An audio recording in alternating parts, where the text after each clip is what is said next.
What is up, everybody? I'm Bladen Kirk, joined as always by my two favorite co-hosts of all time in Matthew Sponauer and Theo Ash, and together we are Stay Hot. The NFL is crazier than ever this season, and we're going to break it all down for you the only way we know how. With detailed analysis, wild takes, amazing guests, and ridiculous banter. Stay Hot is available wherever you listen to your podcast and on YouTube every single week. Subscribe today.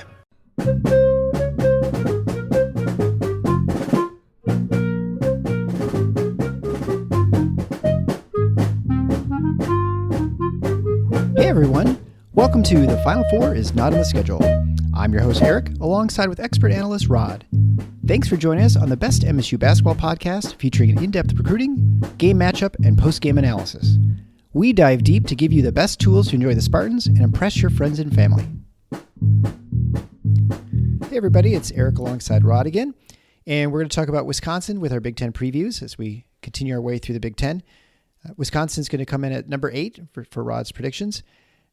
Also, I'd like to remind you that we are having the predict the Big Ten standings contest. You can win a logo t-shirt through the Final Four is Not on the Schedule. All you have to do is email us at tffinots@gmail.com.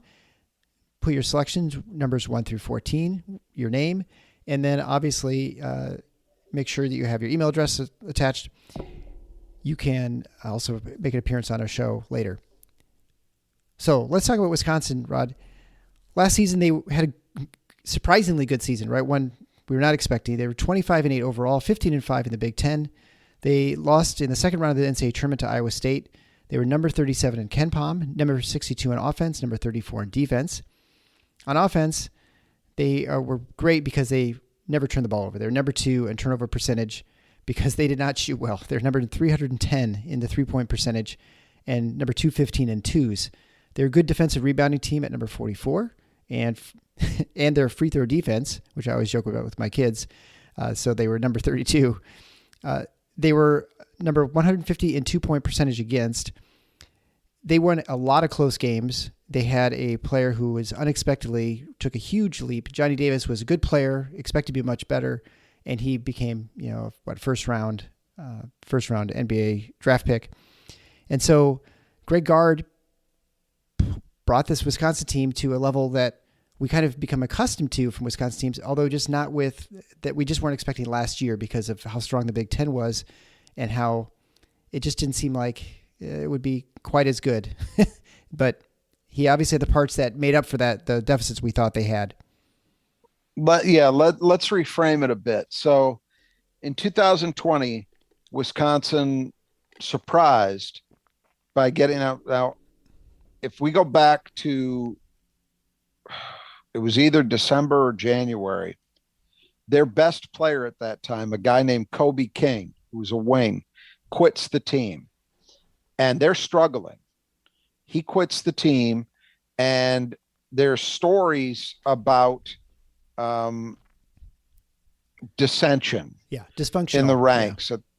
There was a disconnect between the coaching staff and some of the players. In fact, there was even concern, I remember at the time, from Wisconsin fans, I remember reading this, that they might lose the commitments of the Davis twins because of it. Because part of the story was, they don't relate well to players from urban backgrounds. Yeah. That was the story. Kobe King, their leading scorer, quits. There's all this talk. And what Wisconsin does is something that is so vintage Wisconsin, at least what they've been the last, say, 20, 25 years. They go on an incredible run, and they end up tying for the Big Ten title along with Maryland and Michigan State. We'll never know what they would have done in March. I don't suspect they would have been a Final Four team, but they pretty much maxed out their potential, and they had all those guys coming back. So the thought was the next season, 2020-21, the COVID year, that they would be the best team in the Big Ten, or they'd at least be a co-favorite to win it. And with all their experience, they had tons of fourth-year guys. It was all seniors, that they would be, the odds-on favorite to do the job in the Big Ten. Yeah, they had one of the oldest teams in the Big Ten, right? Weren't they? Right. Age 24? They weren't terrible, but they were very disappointing. I think it's fair to label them as disappointing. And then we have the same stories again about dissension. A lot of people thought because of the COVID rules that Wisconsin would bring all those guys back because they all had the ability to get yet another year. And so they'd be a team filled with fifth-year guys. But as it turned out, the only one who took them up on that was Brad Davison. Everybody else left, and the story was they left in part because they didn't love Greg Gard. So you go into last season now. We're caught up. They've lost 4/5 of the starting lineup. Davison's the only one back. They also have Johnny Davis, who forced his way into the rotation with an experienced team as a freshman and was very good. But, we're talking about a guy who's, I don't know what he was, a 7-8 point a night guy, I think, as a freshman. Mm-hmm. So I expected him to take a leap. But then what else do they have? Well, they don't have a lot, Yeah. And so I made the mistake, which I've made a couple of other times, not often, but a couple of other times over the last couple decades, where I've looked at Wisconsin on paper and said, I just don't see it. And I thought they would really struggle to make the NCAA tournament. And if they did, it would be borderline. I'm going to say that I still think I got a lot closer to being right with that than you might believe. Because if you look at what Wisconsin actually was, when you look at the various statistical categories and you see how they stack up, there's no way in hell that team should have been 15-5 in the league. Yeah. No way. Right. They were not that good. They were the epitome of a team doing it with mirrors, smoke and mirrors. One thing that certainly helped is that Johnny Davis became an elite player. I thought he would take a big step up. I didn't see him going to the level where he was a threat to be conference and even national player of the year at one point, and ended up being picked 10th in the draft by the Washington Wizards. I didn't see that coming. So that certainly helped. Then there were the biggest thing I think to me was, and you mentioned it, free throw defense, we'll call it. That's obviously a joke because there is no defense for free throws. But when your opponents shoot miserably from the line, that gives you a big advantage. And it definitely falls into the luck category because you didn't have anything to do with it. Your opponents just failed to shoot well and take advantage of opportunities for free points. And that, when you consider that Wisconsin played 15 games last year of where the margin of victory was 5 points or less, and they won 12 of them. Okay. You can make one of two arguments. And I'm not an absolutist in either category, but you could try to make the argument that it's a sign of a winner, that they know how to win close games. Mm-hmm. Or you could say that a lot of that is noise and it's really luck. And I think the opponent free throw shooting in games that were that close probably had a lot to do with why they ended up on the right side of 80% of those games. Sure. Right? I don't think that's an unreasonable conclusion to draw. So I think the bottom line is this was not a great team. They had a great record, but this was not a great team. But, look, I can go through all that stuff and it really doesn't matter at the end of the day because the way we evaluate teams correctly is, did you win or lose the game? And then how many of those fell into the column on the left-hand side and how many on the right-hand side? And Wisconsin showed up well where it mattered. Now, I think as we go into this year, they once again lose a lot. They lose their two leading scorers from a team that wasn't very good offensively to begin with. How do they respond to that? Is this another occasion where by picking them eighth, I've underestimated them and I'm going to get bitten? We'll see. Yeah. Well, I mean, you have to be a little nervous picking them eighth, right? Because they just find a way to sort of, they in some ways remind me of Northwestern football, where you just don't think the team's very good, yet they manage to find ways to win. Yep. I would agree with that. You do get nervous picking them this low because the history is such that, they've overperformed when expectations were not their highest at times. On the flip side of it, I do think I like Greg Gard as a coach. I mean, I think his track record is pretty solid, but he's not Bo Ryan. Right. If this was Bo Ryan, I'd be terrified. I'm just mildly nervous with this one. There is a difference. Well, it wasn't that long ago that Greg Gard, I mean, there was talk of him being replaced. It's not like he's that secure there, right? 2 or 3 times in his tenure, and his tenure is not that old. What is he? He's probably working on 7, 8 years? 7 or 8, yeah, I right. think. That's what I think too, yeah. 2 or 3 different times, it has seemed like he's on the ropes. It's one thing. I would say this: it's one thing to play a less than aesthetically pleasing style of basketball if you're winning the way Bo Ryan did. I think fans mostly can accept that. Okay, slow pace. We just basically look to not make mistakes. We never beat ourselves, but we're not that entertaining to watch. We don't tend to land a lot of high caliber athletes. We don't run, we don't score a lot of points, all of those things. But Bo Ryan won at such a great clip that, especially at a school which prior to him just had not had a lot of basketball success, people accepted that. Greg Gard hasn't achieved at quite that level. Now, he's done some good things. He's had a couple of teams. I think he's won 2 Big Ten championships. He's won at least the one. So it's not as if he's done nothing, but he's also had more down years. I'd have to go back to refresh my memory. I don't think Bo Ryan ever finished outside of the top 4 in the Big Ten. And I know Gard has. So that's a difference. Gard has not yet had a great March run. Bo Ryan, it took him a while to get there, but he eventually did later in his career and had a couple of Final Four teams. And Gard's teams play not exactly the same style, but pretty close. I think it's different. I think it's different when you're not the guy who wins big every year and who kind of changed the trajectory and the expectations of the program. You're the successor to that, and you're not as good.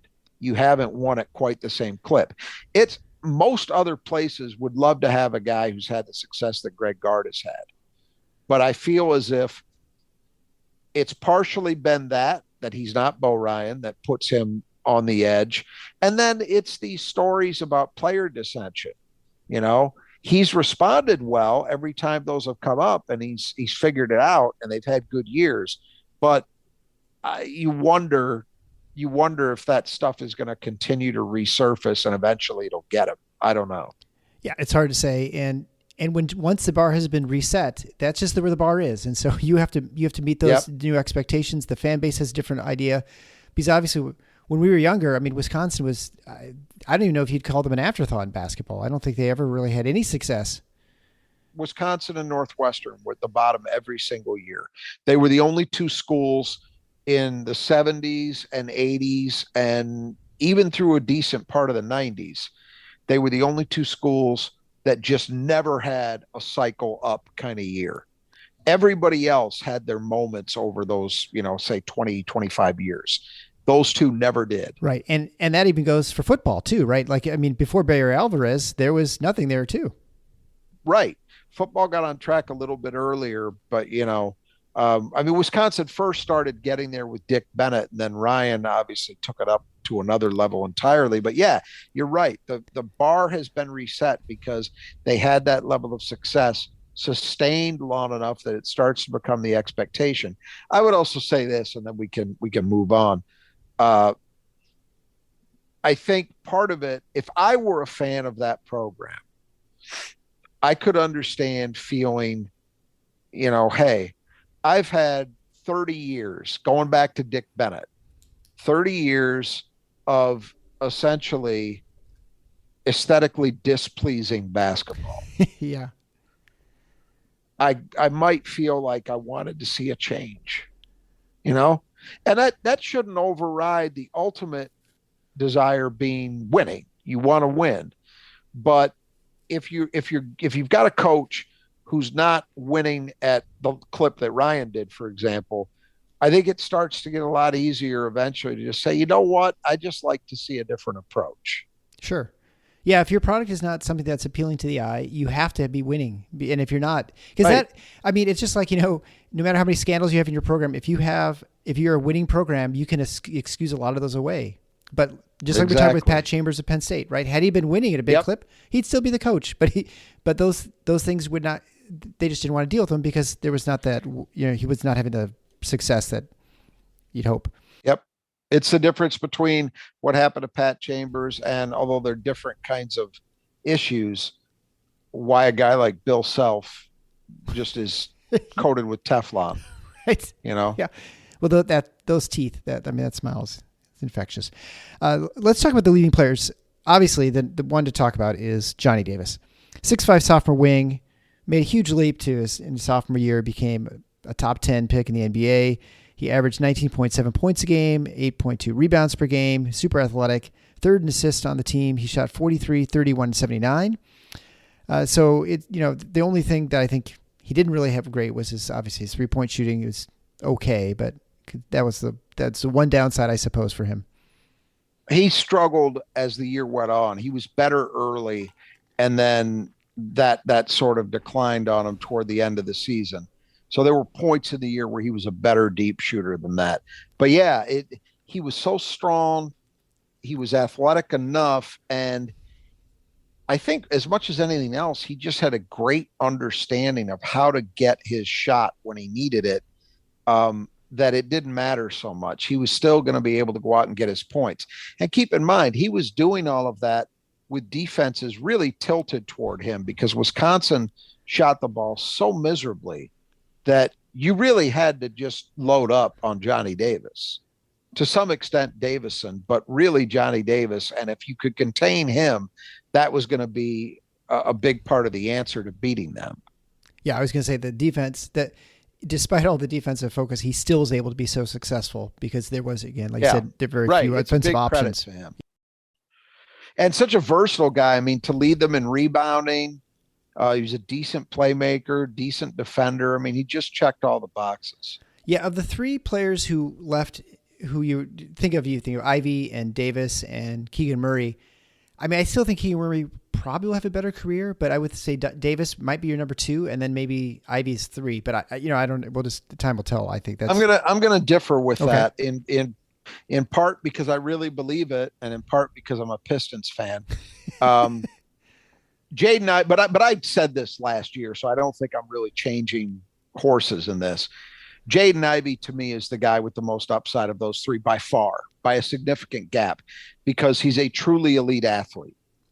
And I see in him the potential to be, and I'm not saying he's going to be this level of player necessarily, but I see bits of the things that have made guys like Russell Westbrook and Derrick Rose and why am I drawing a blank? The kid at Memphis, Ja Morant. Those guys who they are so athletic with the ball in their hands, and they just look like they're constantly playing downhill. That is Jaden Ivey. I do not think that Johnny Davis or Keegan Murray possess that kind of horsepower.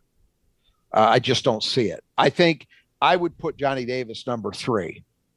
I think Murray, from what I gather, played very well over the summer for Sacramento, and they think they got something with him. And I know the Pistons are thrilled with Jaden Ivey.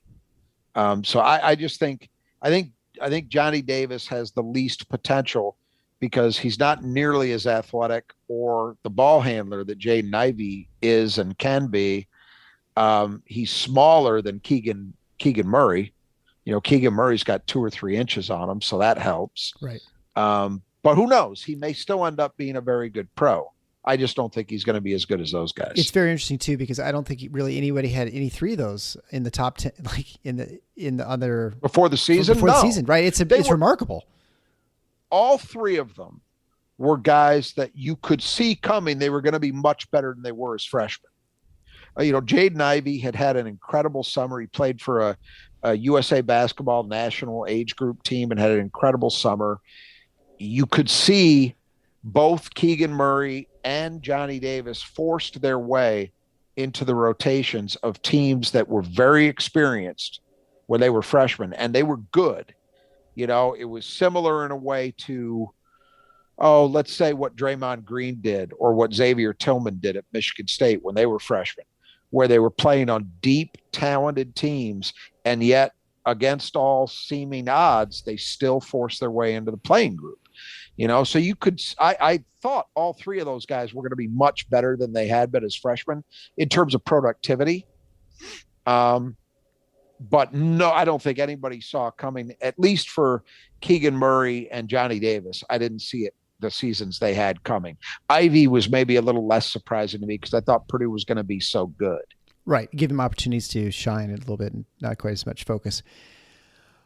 Well, okay. So the next player leaving, everyone's favorite player, and I'll shout out to my wife, Marcy, her least favorite player, Brad Davison. 6'4" guard, 12-year senior. His career came to an end.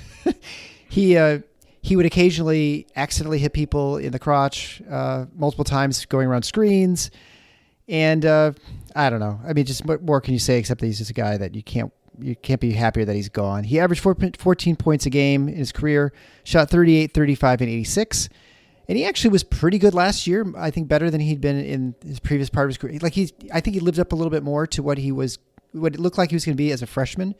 I know he dealt with some injuries and stuff, but I feel like last year, his I had 8th, 9th year in the Big Ten, that he actually looked like the player you thought he could become. I agree with that. I thought Brad Davison as a freshman, if people remember, he had to play point guard because it was a team that got really hurt with injuries. And they were not very good. I think it was Guard's worst team in Madison. They were 7-11 that season, 9th in the Big Ten. Right. And Brad Davison was tough, and he looked the part. I mean, I thought, Wisconsin, that the year after year after year, you'd have guys that maybe weren't great as freshmen, might have even redshirted. And then by the time they were juniors, they were just incredibly hard to play against. And I just thought Brad Davison was going to be a supersized version of that because he was already a factor as a freshman. And then, the next 3 years, he wasn't bad and he was a key guy for them, but he never went up to that next level. And then last year, I thought he got closer to that. He still didn't become what I thought he might be when he was a freshman, but he had a good year and they needed him to be that good. The ironic thing about what you were talking about, and I agree, obviously, most Big Ten fan bases are thrilled to have him gone.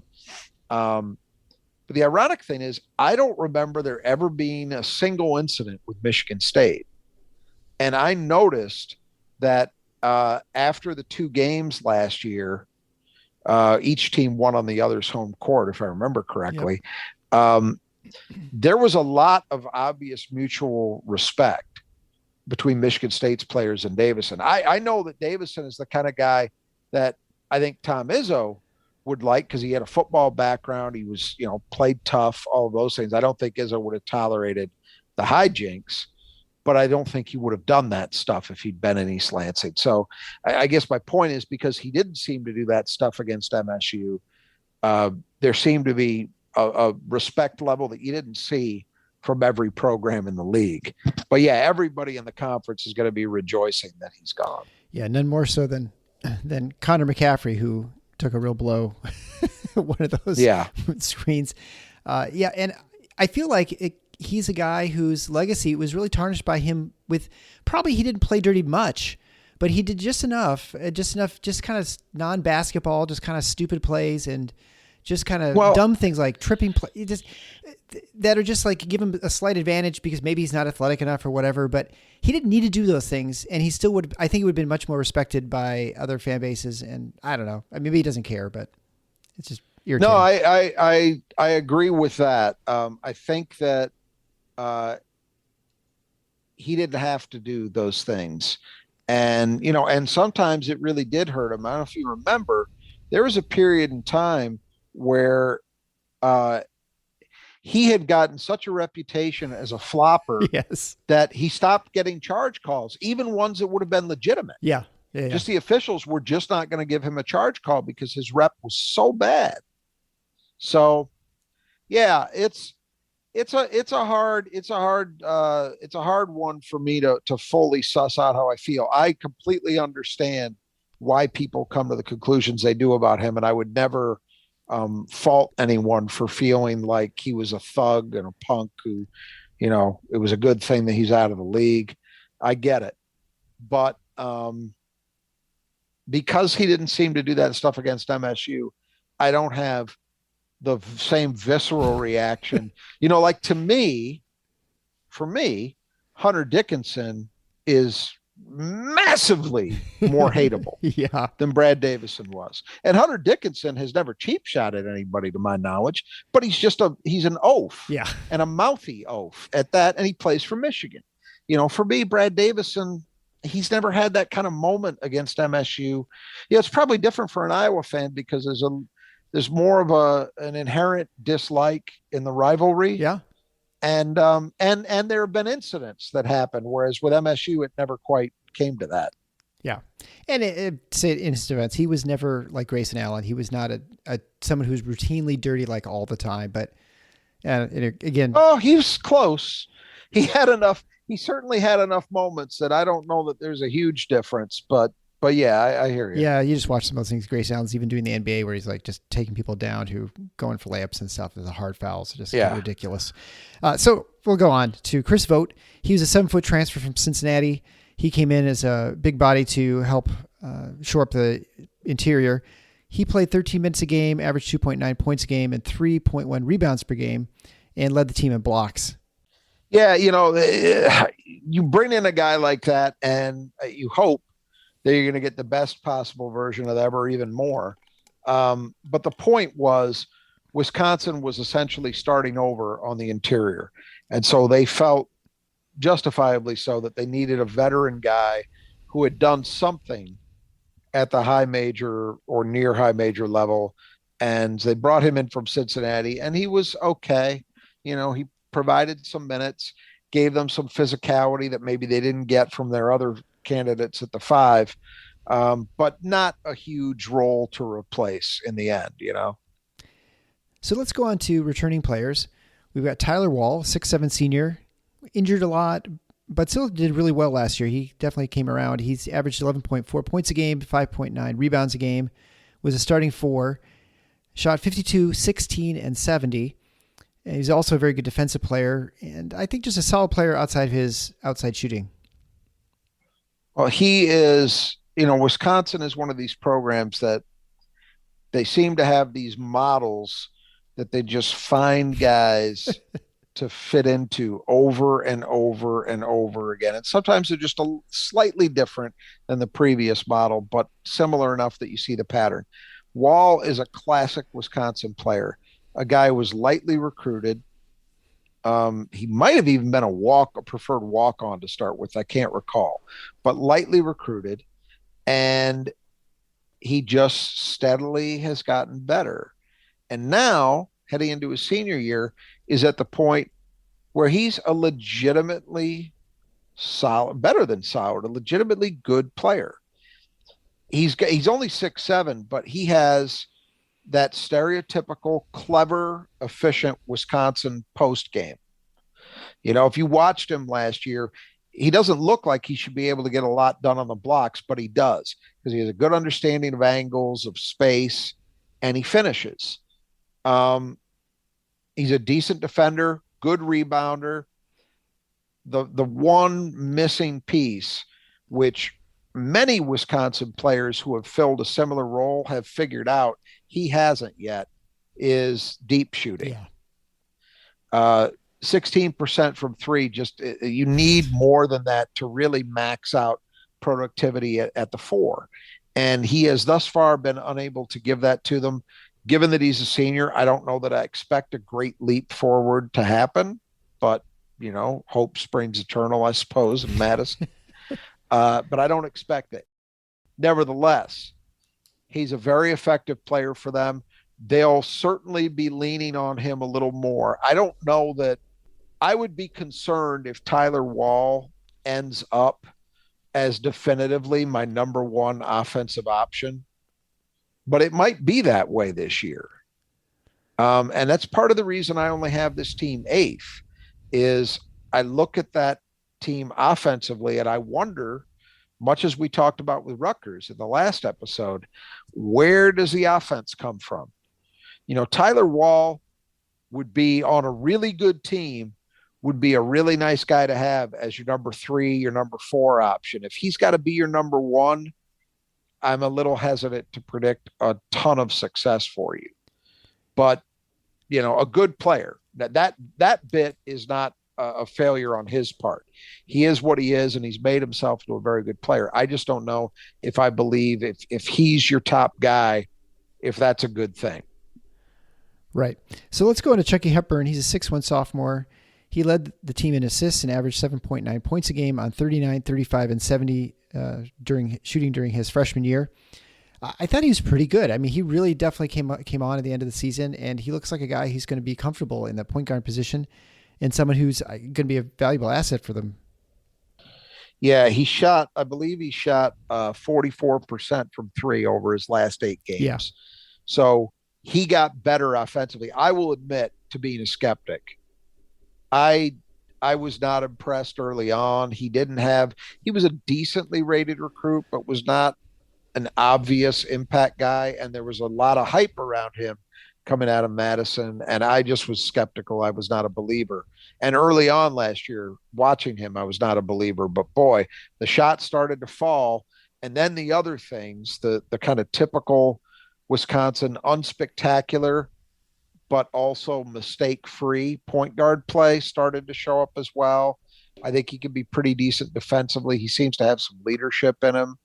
We'll see where he can go. I mean, I don't know that I expect a major step forward as an offensive player. I think he could take a little bit of a step, but can he go from being a 7-point a night guy to 17 a night? I think that's probably a bit much. Next will be Stephen Kroll, a 7-foot junior. He averaged 8.8 points a game, 4.4 rebounds a game in about 25 minutes. He shot 50, 32, and 80. And he definitely looks more like the prototypical big man at Wisconsin who can step out and hit the 3 at semi-reliable rates.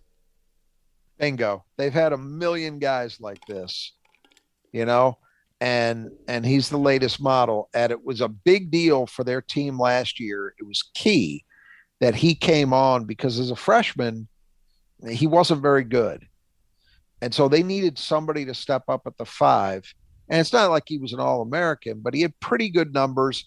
And I think more importantly for the future, shows the potential to continue to get better. I will not be surprised. When I look at Wall and I look at Hepburn, they can improve and their scoring averages probably will go up.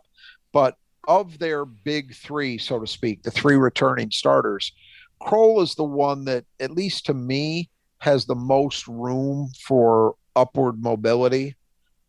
If he can just dial in a little more consistency with the jumper, and watching him play, I think he might have it in him. I could see him going from being an 8-point a night guy to 15. I could imagine that. It's not impossible to see it.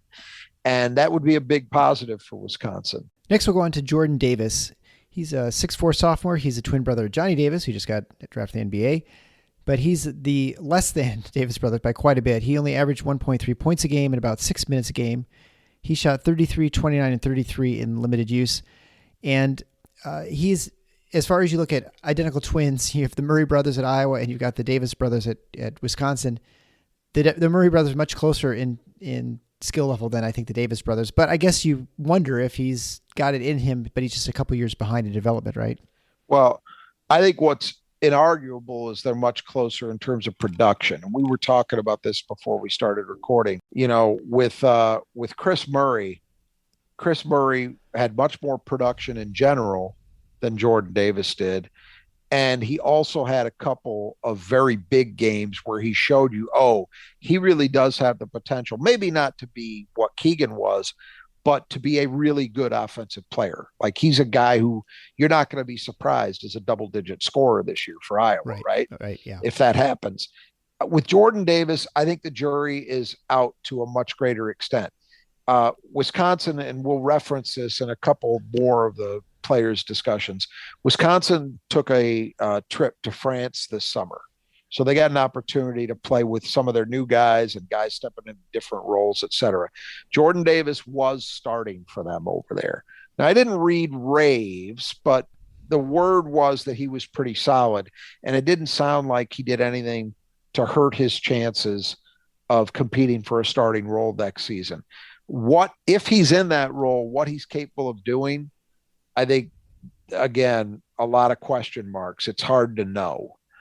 I don't expect him to become what Johnny was, and I don't think Greg Gard does either, most likely. I think they would take, 6-7 points a game, steady defense, smart play, not making a bunch of mistakes, maybe help them out with some wing rebounding a little bit. Those are things they would feel pretty good about. Then we'll talk about Ben Carlson. He's a 6'9" junior. He provides some depth at some post spots for the Wisconsin.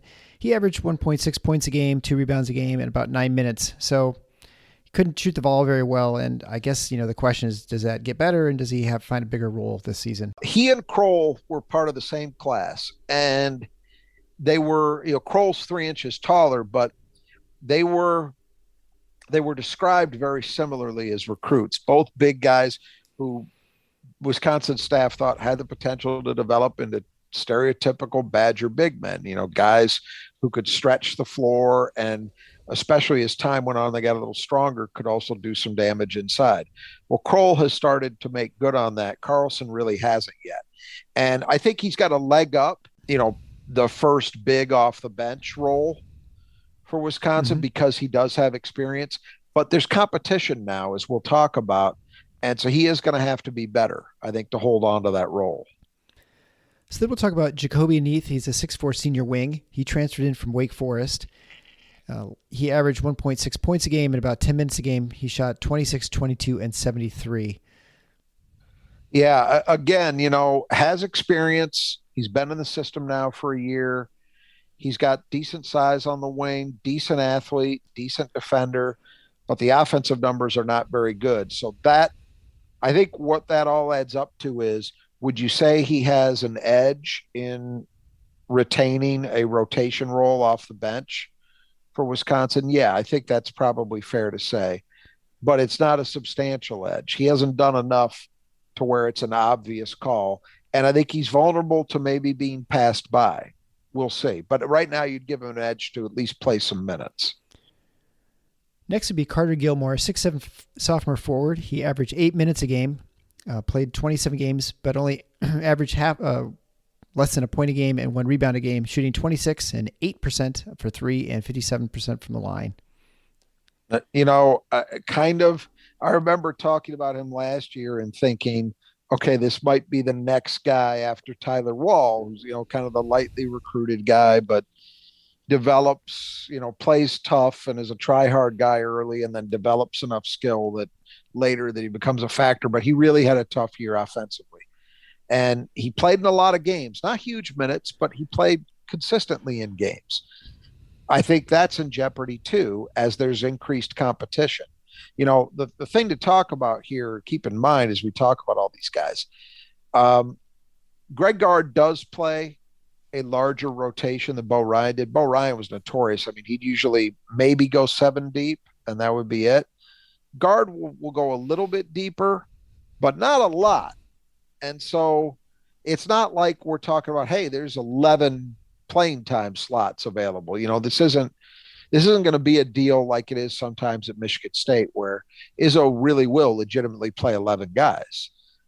That's not likely to happen in Madison. So some of these guys who weren't tremendously productive last year, I think as they've got new faces in who seem to have some potential, they might be in jeopardy of losing those roles. So then we'll go to Marcus Ilver, a 6'8" sophomore. He played a little bit last year. He only got in 8 games from Estonia. And I don't know, I guess he looked like apparently pretty good in France. This is one of the guys I'm talking about. Gard, I read Gard's comments about a lot of these guys on the French trip, and he was a guy that he was very impressed by because he's got a skill set offensively. He showed some toughness. He rebounded, seems to maybe be starting to get it defensively. So if you're a Carter Gilmore or you're a Ben Carlson who played, maybe, not like they either of them played 20 minutes a night, but you were in most games. You got a turn or two in most games. This is a guy you've got to worry about, because if he's more productive and he's starting to get it defensively, well, you might have a problem if you don't produce. Absolutely. Finally, for returning players, Isaac Lindsey, 6'4" guard, played just a little bit. Yeah, he's a Wisconsin native, started his career out at UNLV, but never played there, then transferred back. I think he's up against it. I didn't see much commentary about his play in France, whereas I did see it for some other guys. So that makes me wonder.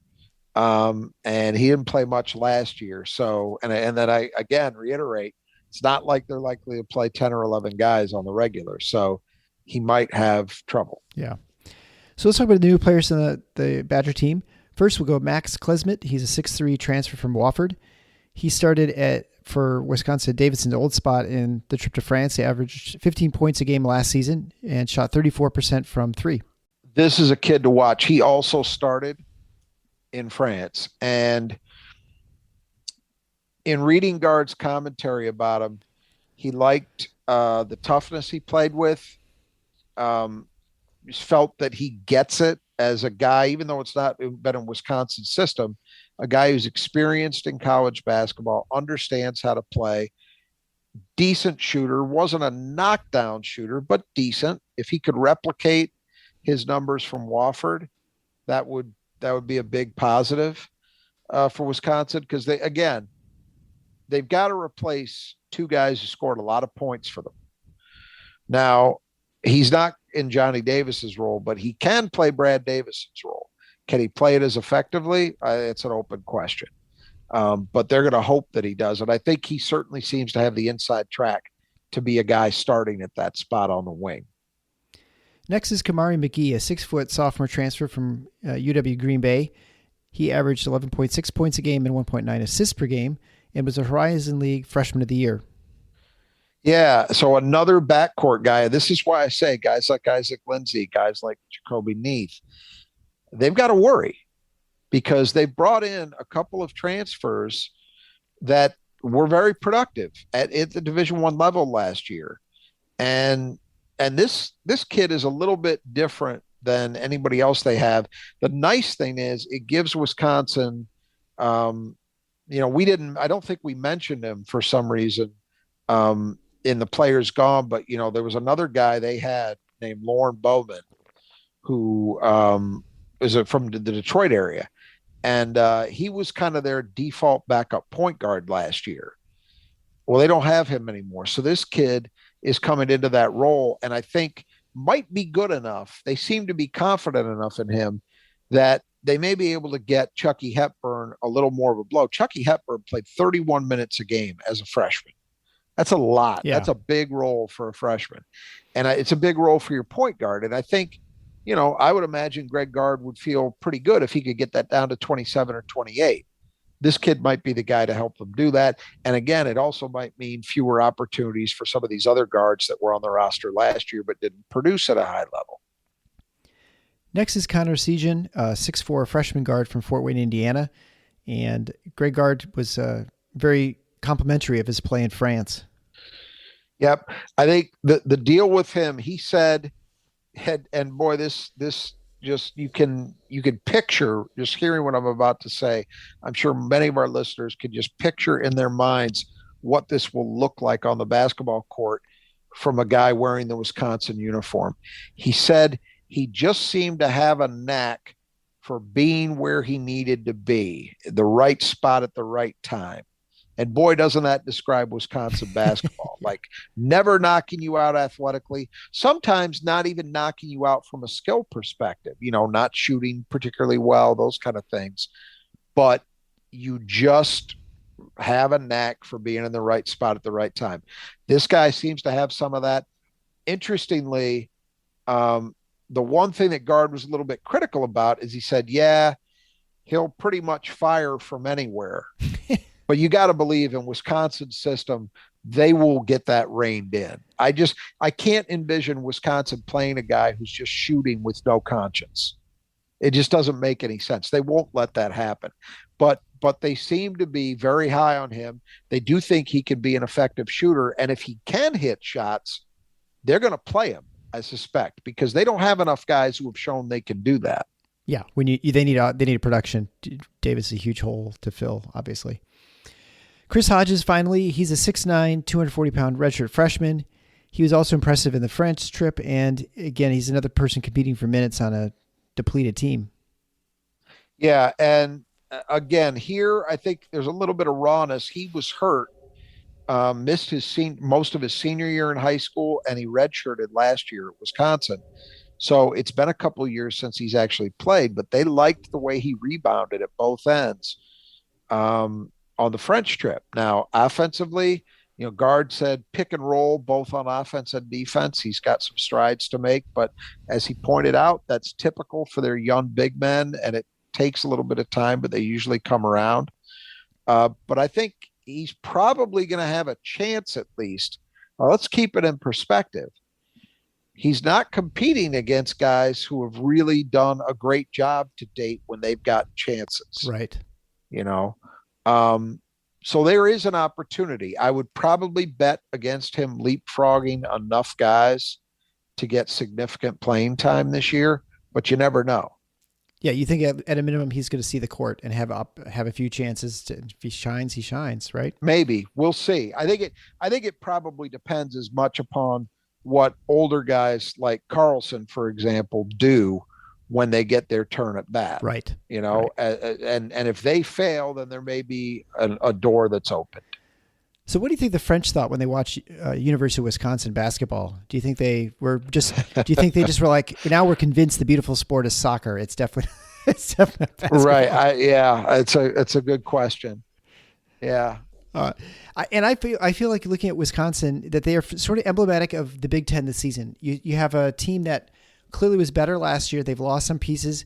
Maybe they've gotten back to where they were last year, but probably not. And I feel like most of our discussion, and it will continue on for the next few teams as well, are just less than what they were last year. And so you just kind of get a feel overall that the Big Ten is going to be down, which you can see that's why everyone's making those predictions. Yeah, it feels that way. But of course, again, we have to keep in mind, when we talked about Wisconsin and when we talked about the next team, spoiler alert, Iowa, I expected both of them to be probably significantly worse than they actually were. And that was in part because both of them got big upside surprises by young players, Murray at Iowa, Davis at Wisconsin. So is that possible that somebody else elevates their game in a similar fashion or similar enough? Yeah, you can't rule it out. But I would say in Wisconsin's case, I'm not expecting it. That's why I've got them 8th instead of 3rd. I do think they're not going to be, record-wise, I don't think they'll be quite as good. As an actual team, I don't know, because, again, their profile was not really that great in some ways. Right, yeah. It's when you look, and I remember saying this all year long. Like, thank God they didn't then. I remember going on Jack Ebling's show and saying, if Wisconsin, because at the time it looked like they were in prime position to win a share of the title. They didn't end up doing it. They came up just short. But I remember saying, if Wisconsin wins the Big Ten title, it will make me question everything I thought I understood about Big Ten. And I really believed that, because they just were nowhere near the caliber of team as you did any kind of analysis on them that should be in contention for a league title, but yet there they were. So I do think it is possible. If you ask me, could Wisconsin be a better shooting team this year than they were last year? Yeah, sure they could. It's not crazy to think that Kroll could go from a guy who shot 32% to maybe 37, 38. I'm not saying he's going to do it, but could it happen? Yeah, that would not be insane. Could Chucky Hepburn be the guy he was over the last, say, month of the season for the entire season as a shooter? Yeah, he could be. Could some of these other guys, these newcomers, come in and give them a lift? Yeah. So it's not hard for me to imagine, God, how could they be worse than they were from 3, right? Yeah. So could they be better? Sure. Could they be a better team from twos? They weren't even that good inside the arc last year as a team. Yeah, I could see that. Could they find their way to being better defending inside the arc? Maybe. All those things are possible. And yet, I think even if they achieve all those things, it wouldn't be shocking to see them with a significantly worse record. Right. Because they got lucky. I hate to, yeah, and I hate saying that because I do think that most of the time in sport, you are what you are what your record says you are, and you've earned it. I don't believe in luck to an excessive amount, but man, they pushed the boundary on that last season. They really did. And I think all of those things could be true. I think they could actually be at their core, maybe a little better team, but not have nearly as good a record. That's why I think the fair thing to say would be, I don't expect them to be good enough to finish better than where I've got them picked, if that makes any sense, which could still mean I think they're a little better than they actually were last year. Absolutely. Right. And we talked about this after we looked at the review of the entire Big Ten season. And one thing you talk about Wisconsin is they really remind me of the example with, you look at run differential in baseball, where if you have a large run differential where you're minus 100, you should not have a winning record. But if you win every game by 1 and lose every game by 5, you can get those disparities. Now, over the course of 160 games, you expect it to work itself out, but it doesn't always, right? Because fluky sports are fluky. That's a really good comparison. Yes. And I think if I remember correctly, and because the Tigers have just had such a miserable season, I'm not as locked in on that level of statistical performance this season, but I do remember last year, Seattle being a prime example of that. Seattle, I think, just missed the playoffs, but they were right there and had a terrible run differential, had no business, one would think, being anywhere close to being a playoff team, and yet there they were. Yeah. So you're right. Every once in a while it happens, and I think Wisconsin last year was a classic example of what you're talking about. Perhaps we need a new sabermetrics and just call them Badger metrics, and there must be some other statistical analysis that we need to flesh out. Well, for years, there used to be frustration with fans and KenPom because it seemed as if KenPom consistently rated Wisconsin much more highly than many fans thought they deserved to be because, they weren't athletic. They didn't score a lot of points, et cetera. But the fact of the matter is, and this is something to say in their favor, last year's team, that doesn't come down to luck. If you value the basketball, if you do not turn it over, you can do a lot of other things pretty poorly and you'll still be okay. Now, what was Wisconsin offensively? 62nd? 62nd, but you say 62nd and you think, oh, they must be a great shooter. They're 310 and 3-point percentage at 215 and 2s, but they're second in turnover percent, right? My point is for a Big Ten team to be the number 62 rated offense is not great. I mean, it's not abysmal, but it doesn't mean you were a great team offensively. And let's keep in mind, they were number 2 in the country in turnover percentage. Only one team better across the nation. So they were that good in valuing the basketball and yet only ended up the 62nd rated offense. That tells you how bad they were in most everything else. But I guess, to be fair, you have to give them credit. Yeah, the free throw defense stuff really had nothing to do with them. But valuing the basketball, not beating themselves, which is a Badger staple. We have seen it for 30 years almost.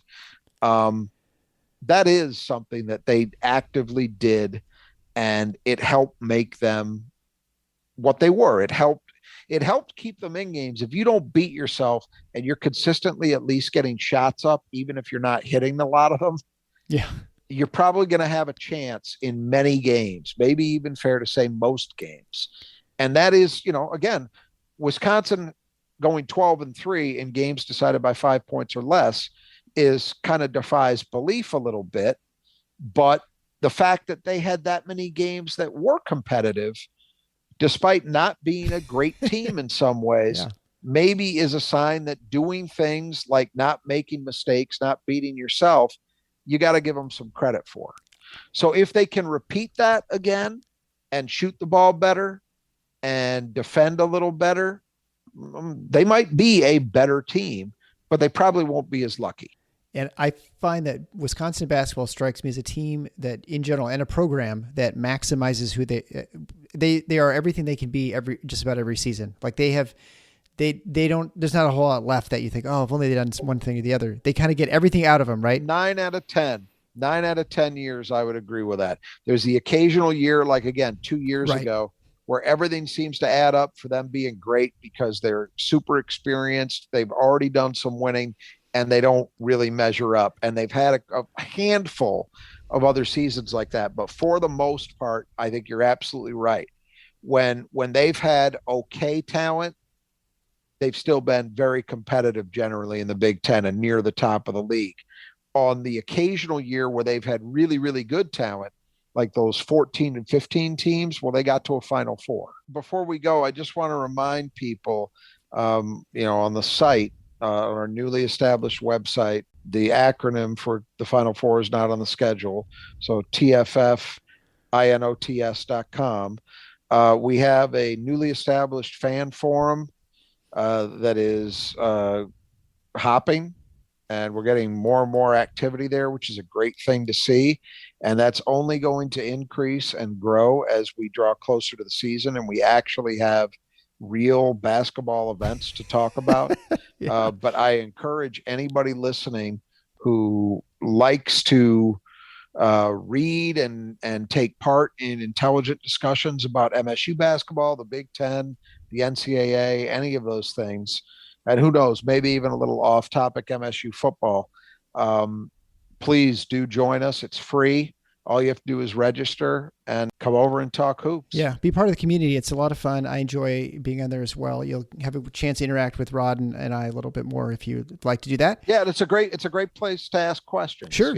Or suggest things for the podcast. Absolutely. We've done some shows based on listener questions and suggestions, and I think they've been really great discussions of what if. We've talked about USC and UCLA and the change of the Big Ten. And I think those are all thanks to you, listeners. And so I continue sharing the show, continue subscribing. Make sure you hop on over to our forum. Again, it's free. It's a great way to interact with us and interact with other Spartan fans and really get your juices going, ready for the season. I'd also encourage you to get a hold of us on social media. If you're on Twitter, make sure you hit us up at TFFINOTS68. You can also find us on Instagram. You can find us on YouTube if you like to listen to on YouTube. If you're on YouTube and listening to the show, make sure you like and subscribe to the channel as well. So without further ado, I guess that should probably wrap it up for the season. We'll talk again when we talk about Iowa. Until next time, the Final Four is on the schedule. Go Green.